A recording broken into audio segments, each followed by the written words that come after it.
ये case in a nutshell है क्या और करंटली ये किस स्टेज के ऊपर मौजूद है? जो मैं आपके साथ अभी रीसेंट हियरिंग की बात करूंगी और अभी तक ये मैंने कहीं पे भी बात नहीं की है। अभी भी ये केस चल रहा है। आपने इसको एक्सप्लेन किया, बताया, कुछ इसी तरह की ही सिचुएशन हुई भी उनके साथ। वो वही लोग हैं जो खुद बिहाइंड द बार्स थे फॉर द लॉन्गेस्ट। आपके क्लाइंट को यानी कि डकी को उठाया गया, वो उसको प्रूफ कर रहे हैं कि वो तमाम तर सही बेसिस के ऊपर उठाया गया। अपनी इस्तात से ये साबित करना है कि भाई इस बंदे ने ये जुर्म किया है। अरूब भी FIR में नामजद नहीं थी, उसको ठीक है। चलान में नामजद किया गया। ठीक है। क्यों? क्योंकि जो इनकी शर्तें थी वो मानी नहीं गई। कुछ भी नहीं आया सामने। 9 महीने उन्होंने फोरेंसिक लगाने में लगा दिया। और अभी भी जब हम लोग जज साहब से कहा तो जज साहब ने इनको ऑर्डर दिया NCCI को कि आप बताएं कि फिर आपने उनको क्यों, किस बेसिस के ऊपर उन पे किया था। सर वो वाला बंदा आएगा तो बताएगा, सर हमारे पास अभी रिकॉर्ड नहीं है, हम निकाल रहे हैं। अभी तक they have nothing to prove.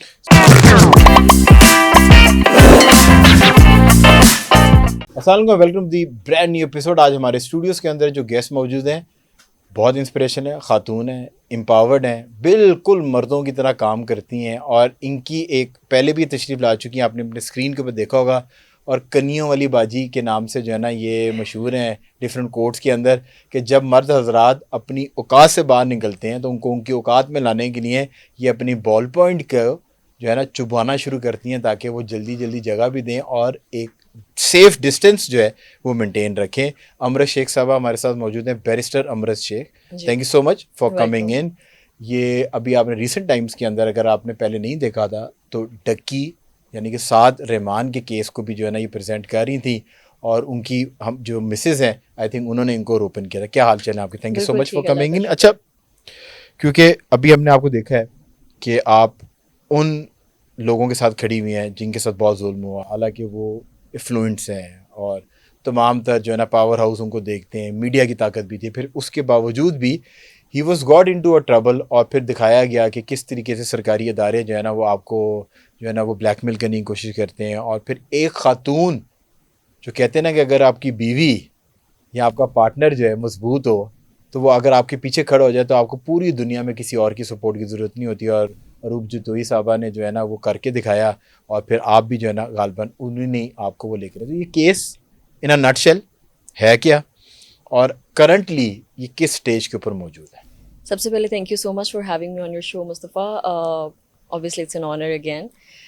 Secondly अभी भी ये केस चल रहा है, बिल्कुल चल रहा है। और जैसे आपने इसको एक्सप्लेन किया, बताया, कुछ इसी तरह की ही सिचुएशन हुई भी उनके साथ। सिचुएशन अब ये है कि जैसे आपको पता है कि जब उनका बेल हो गया हुआ, दैट वाज इन नवंबर, और उसके बाद अरूब की भी बेल कंफर्म हो गई। अब सिचुएशन ये है कि अब हम ट्रायल स्टेज पे पहुंच गए सही है।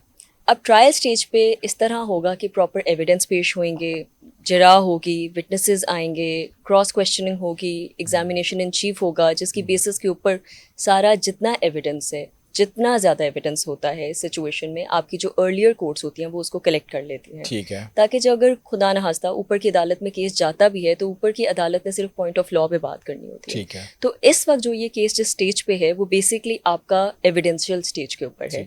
तो एविडेंस गैदरिंग के ऊपर काम एविडेंस चल रहा है। गैदरिंग ठीक है। काम और इसके ऊपर जो बर्डन ऑफ प्रूफ है जी, वो ये NCCI के ऊपर बर्डन ऑफ प्रूफ है और आप लोग जो हैं वो सिर्फ जा रहे हैं हेयरिंग्स के अंदर और आप लोग ये देख रहे हैं कि वो एविडेंस जो उन्होंने इल्ज़ाम लगाया जिन बेसिस पे आपके क्लाइंट को यानी कि डकी को उठाया गया, वो उसको प्रूफ कर रहे हैं कि वो तमाम तर सही बेसिस के ऊपर उठाया गया। अच्छा, अब इसमें दो चीज़ें हैं। आपने जैसे बताया कि बर्डन ऑफ प्रूफ प्रोसिक्यूशन के पास ये होता है बियॉन्ड रीजनेबल डाउट, यानी कि एक होता है हमने नॉर्मल प्रोबेबिलिटीज में साबित करना है।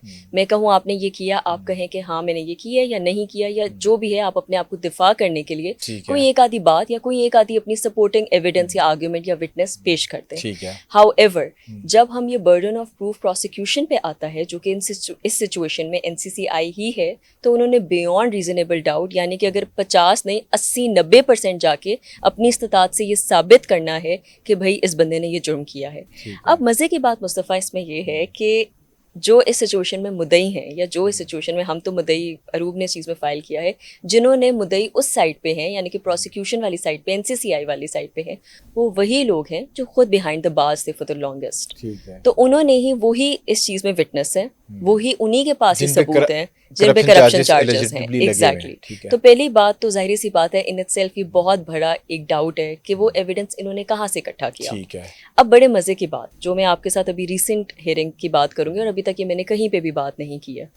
सबसे मज़े की बात ये है कि जनाब आला साद का अरेस्ट होता है 17 अगस्त 2025 को। ठीक है।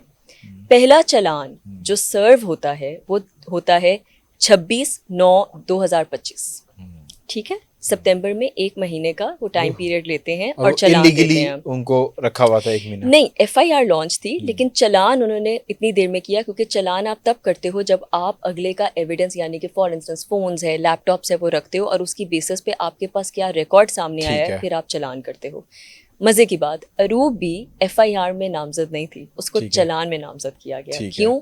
क्योंकि जो इनकी शर्तें थी वो मानी नहीं गई, तो उसको बाद में अबेटमेंट का 109 सेक्शन पीपीसी का लगवा के उनको इस चीज़ का हिस्सेदार बनाया गया, जो कि doesn't make sense at all. अगर आपने उनको इंक्लूड करना था तो आप एफआईआर में करते। उनका सैमसंग गैलेक्सी S22 अल्ट्रा को सीज किया जाता है। साद के कि अरूब के और साथ की भी सारी इलेक्ट्रॉनिक डिवाइसेस इनके वो तो पास पता थी। है बिल्कुल। अच्छा, अब इंटरेस्टिंग बात, अगला चालान जनाब आला पेश होता है ये 22/6/2026। शायद मैं 1-2 दिन ऊपर नीचे कर रही हूँ लेकिन यही था। ठीक है। कब? 1 साल बाद। 1 साल तो नहीं लेकिन 8-9 महीने बाद, जिसमें उनकी तकरीबन 2,500 से 3,000 पेजेस की आप समझे फोरेंसिक आई है सारी चीज़ों की। ठीक है। उस फोरेंसिक में अरूब की कोई कॉन्वर्सेशन, किसी किस्म की कोई ट्रांजैक्शन, किसी किस्म की कोई गुफ्तगू, कुछ भी नहीं आया सामने। सो मच सो कि जो नया चालान है उसमें अरूब का कुछ है ही नहीं, वरना चालान में लिखा जाता है फोरेंसिक की रिपोर्ट डाल के कि जनाब आला ये इनकी कॉन्वर्सेशन थी जिसकी बेसिस के ऊपर इन पे ये एफआईआर ये दफानामा पिछले चालान के अंदर आपको अरूब को लाया गया था इसके। बिल्कुल। और नए चालान का हम वेट कर रहे थे क्योंकि बीच में इनका प्रोसिक्यूशन का वकील नहीं था। 9 महीने उन्होंने फोरेंसिक लगाने में लगा दिया और अभी भी जब हम लोग जज साहब से कहा तो जज साहब ने इनको ऑर्डर दिया एनसीसीआई को कि आप बताएं कि फिर आपने उनको क्यों, किस बेसिस के ऊपर उन पे किया था। और अभी तक ये कह रहे हैं सर वो फलाना बंदा आएगा तो बताएगा, सर वो वाला बंदा आएगा तो बताएगा, सर हमारे पास अभी रिकॉर्ड नहीं है, हम निकाल रहे हैं। अभी तक they have nothing to prove. So आप लोग बेसिकली जो है ना on every hearing you are going there और जो कंप्लाइंस है वो उनकी तरफ से कर रहे हैं, वो आप लोग फॉलो कर रहे हैं, बस दूसरी तरफ से कंप्लाइंस नहीं हो रहा और इसको डिले टैक्टिक्स के थ्रू कोशिश की जा रही है कि जितना लंबा इसको लेके जाया जाए। जो दी विंडो जब आप टाइम बाय करते हैं तो यूजुअली देखा गया कि दूसरी पार्टी जो कि अक्यूज पार्टी जो आपस में ओपोनेंट्स होते हैं तो वो उन पार्टी से रब्ता करने की कोशिश करते हैं। क्या आपके क्लाइंट अरूब से या साद से किसी तरीके से पैचअप की कोशिश की गई? Thank you so much for watching this clip. अगर आप इस तरह के क्लिप और देखना चाहते हैं तो प्लेटफॉर्म को सपोर्ट जरूर कीजिए।